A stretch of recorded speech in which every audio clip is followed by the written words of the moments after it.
कार्तिक कृष्ण पक्ष त्रयोदशी को वैदिक देवता यमराज का पूजन किया जाता है।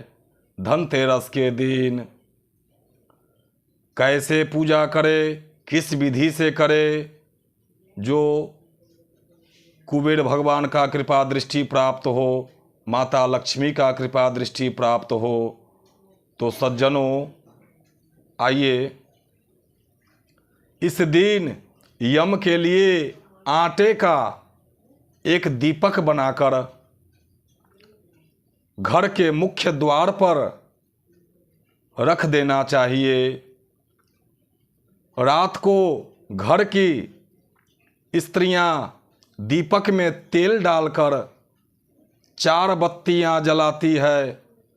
जल, रोली, चावल, गुड़, फूल, नैवेद्य इत्यादि सहित दीपक जलाकर यमराज का पूजन करती है।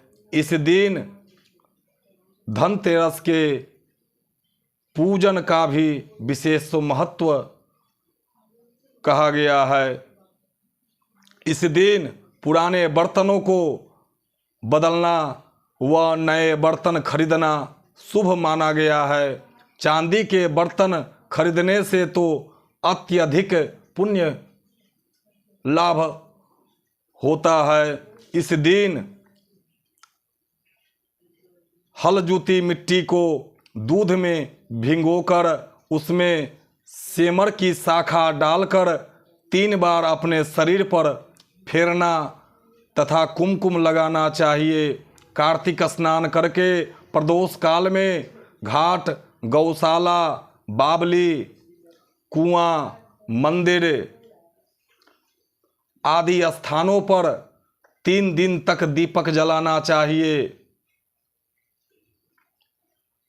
और तुला राशि के सूर्य में चतुर्दशी व अमावस्या की संध्या को जलती लकड़ी की मशाल से पितरों को मार्ग प्रशस्त करना चाहिए।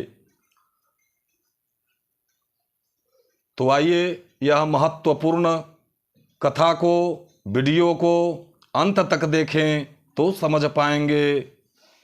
एक बार यमराज ने अपने दूतों से प्रश्न किया, क्या प्राणियों के प्राण हरते समय तुम्हें किसी पर दया भी आती है? यमदूत संकोच में पड़कर बोले,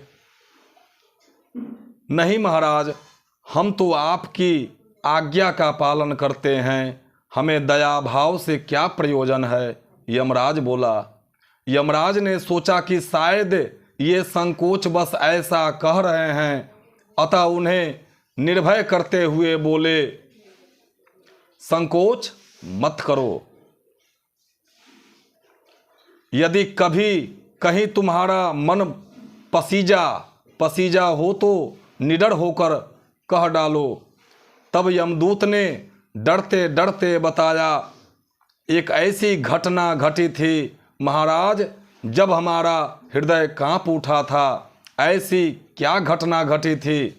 उत्सुकतावश यमराज ने पूछा। महाराज, हंस नाम का राजा एक दिन शिकार के लिए गया।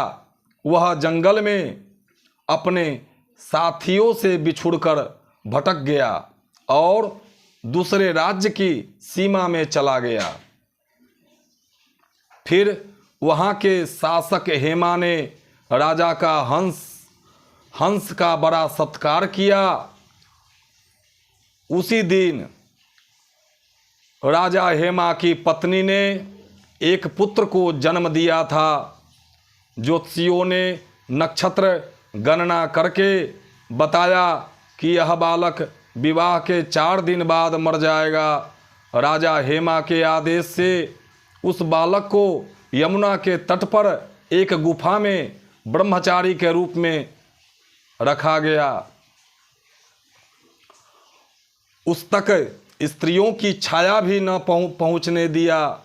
किंतु विधि का विधान तो अधिक होता है, ये तो नारायण के हाथ में है। समय बीतता रहा।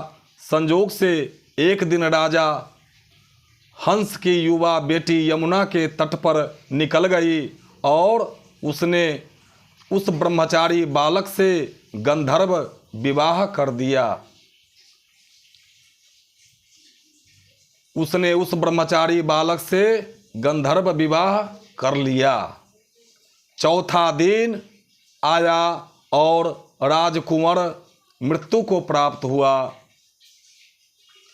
उस नवपरिणीता का करुण विलाप सुनकर हमारा हृदय कांप गया। ऐसी सुंदर जोड़ी हमने कभी नहीं देखी थी। वे कामदेव तथा रति से कम नहीं थे। उस युवक को कालग्रस्त करते समय हमारे भी अश्रु नहीं थम पाए थे। यमराज ने द्रवित होकर कहा, क्या किया जाए? विधि के विधान की मर्यादा हेतु हमें ऐसा प्रिय कार्य करना पड़ा। महाराज, एकाएक एक दूत ने पूछा, क्या अकाल मृत्यु से बचने का कोई उपाय नहीं है? यमराज ने अकाल मृत्यु से बचने का उपाय बताते हुए कहा,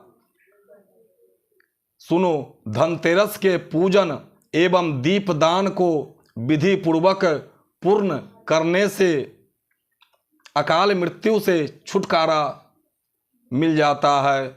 जिस घर में यह पूजन होता है वहाँ अकाल मृत्यु का भय नहीं रहता है।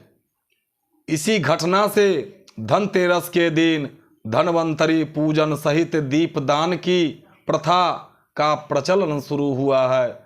तो सभी को धनतेरस के दिन श्री कुबेर देवता का पूजन, माता लक्ष्मी का पूजन, श्री गणेश का पूजन सविधि विधान से करना चाहिए। करने से घर में सुख शांति एवं लक्ष्मी की प्राप्ति होती है।